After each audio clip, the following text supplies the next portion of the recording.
Takže pozor, akce.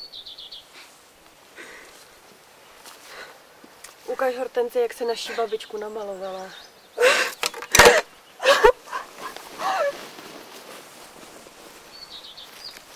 No, vždyť je to hrozné. Takové rozmazané nic, jako její duše. A já myslela, že má talent. Víš, kněžna, Hortenzie krásně maluje. Ale je tady jedna příčina, kterou ty neznáš. Říkáš krásně, tak se podívej. Sama bych to lépe namalovala.